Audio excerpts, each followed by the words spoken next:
बहुत सारे समाजशास्त्री ये कहते हैं कि महिलाएं चंद मिनटों के लिए अपना शरीर किराए पर दे देती है।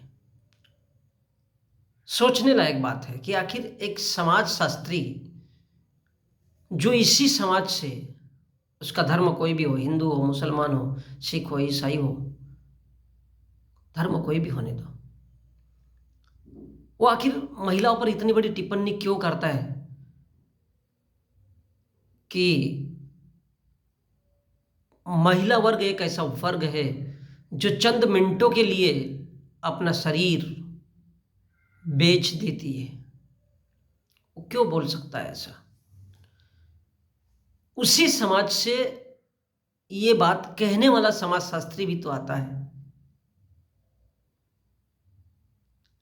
ये बात कहने के लिए वो समाजशास्त्री भी आता है।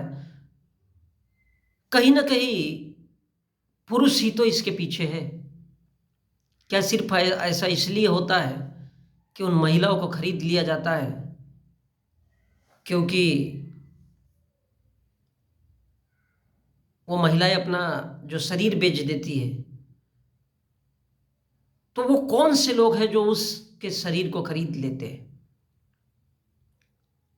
आखिर ऐसा क्यों होता है? वो कौन लोग हैं जो खरीद लेते हैं? अगर स्त्री चरित्रहीन है तो पुरुष भी चरित्रहीन है।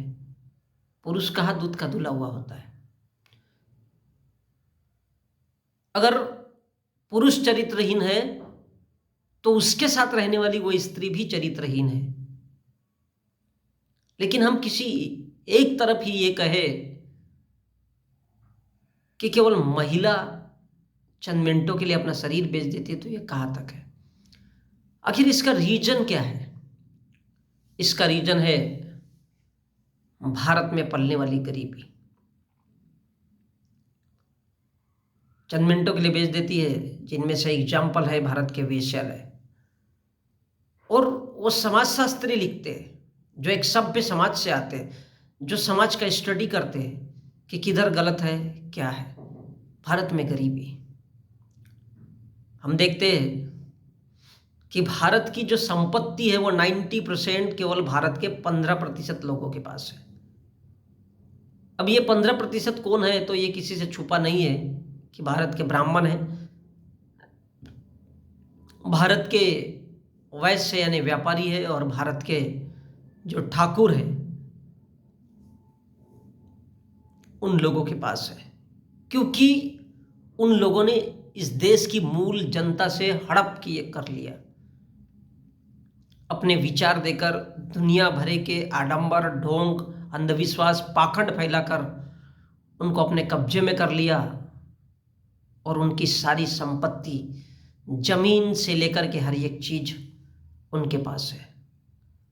अब जिसके पास पावर होती है या जिसके पास सत्ता होती है, वो किसी मामूली से पड़े हुए कुत्ते की अगर पूजा करवाना चाहे तो उस कुत्ते को पूरी दुनिया भगवान मान सकती है। जिसकी सत्ता होती है, जिसके पास ताकत होता है। यूं ही नहीं कहा है किसी ने कि जिसकी लाठी उसकी भैंस। तो इस देश में जो बंटवारा है विचारों के आधार पर, समस्याओं के आधार पर, समाज के आधार पर, कभी जातियों के आधार पर तो कभी आरक्षण के आधार पर, और इस देश के समाज को जो डिवाइड किया गया है, आज भी उन्हें उठने नहीं दिया जाता। आज भी इस देश में भेदभाव चालू है। कहीं उनकी हत्या कर दी जाती है, कहीं उन्हें खरीदा जाता है, कहीं उन्हें पानी नहीं पीने दिया जाता, और कहीं उन्हें घोड़ी पर नहीं चढ़ने दिया जाता। ये कौन से समाजशास्त्री है जो इस प्रकार की बातें करते हैं भारत की महिलाओं पर, कि भारत की स्त्री चंद मिनटों के लिए, भारत में जातियां है, अगर कोई छोटे तबके का या छोटी जाति का इंसान अगर भारत के किसी ब्राह्मण की बेटी से प्यार करे तो उनका जो प्रेम हो वो वही दम तोड़ देता है। जातियां, और भारत में गरीबी है, इसका असली कारण भारत की जातियां है। क्योंकि लोग जातियों में डिवाइड हो जाते हैं, भारत के ओबीसी को तो ये बात कभी समझ में ही नहीं आती, और इस वजह से 6,743 जातियों में विभक्त है। तो न भारत का आदिवासी कभी भी एक तरफ खड़ा हो पाता है, न भारत का ओबीसी खड़ा हो पाता है, न भारत का अनुसूचित जाति वर्ग का इंसान खड़ा हो पाता है इस लड़ाई के लिए। और ये खड़े नहीं होना चाहिए।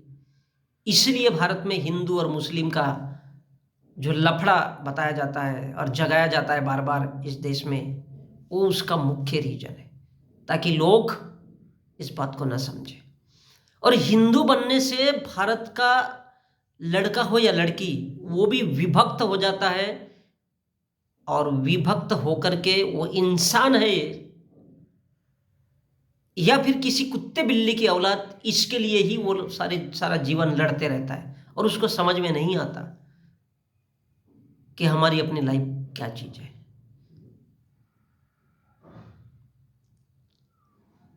अब सोच सकते हैं कि वो कौन सी सभ्यता है जो दो प्यार करने वाले लोगों को उन पर डंडे बरसाए जाते हैं,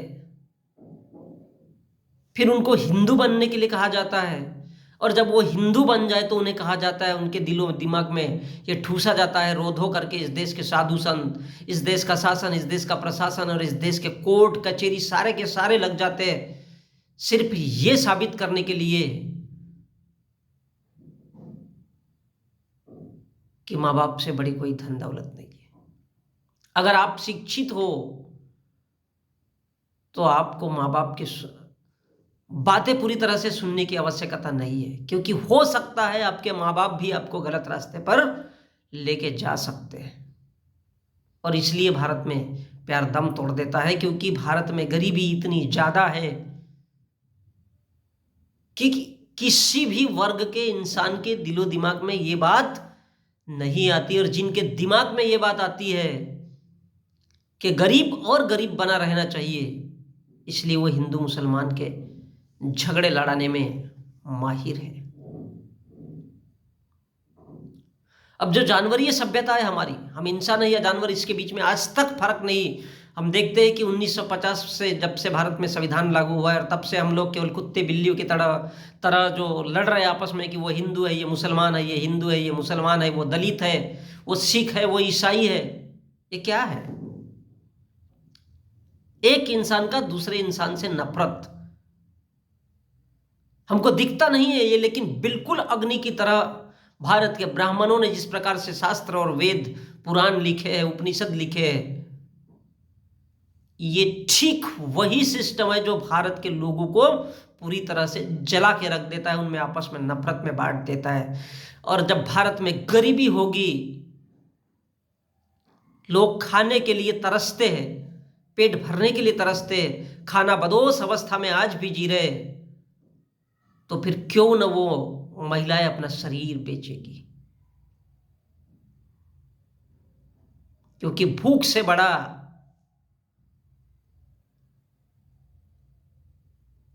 कुछ नहीं होता है। अपने आप को जिंदा भी तो रखना है। और ये मेरे देश की महिलाएं हैं कि जिन्हें महिला होने पर शर्म आती है, उन्हें तो गर्व महसूस करना चाहिए। मैं बार बार कहता हूं कि कुदरत का सबसे खूबसूरत तोहफा अगर कहीं है तो वो महिला है। कुदरत का सबसे खूबसूरत तोहफा। आखिर वो इस गलतफहमी में क्यों है कि वो अबला है, तबला है, सारी बुराइयों की जड़ है, और रामायण महाभारत अगर उनमें महिलाएं नहीं होती तो ये नहीं होते। ये क्यों इस गलतफहमी में है? सिर्फ इसलिए कि इस देश में शिक्षा की बहुत कमी है। वो पढ़ती तो है, उसे मंदिर जाना आता है, उसे सजना संवरना आता है, लेकिन वो ठीक उस प्रकार भारत की महिला व्यवहार करती है जैसी कोई कुतिया हो। 10, 20, 50 कुत्ते आकर के खड़े हो गए और रात भर झगड़ा कर रहे हैं, और जो सबसे ताकतवर है वो उसके पास जाकर के उसके साथ सेक्स करेगा।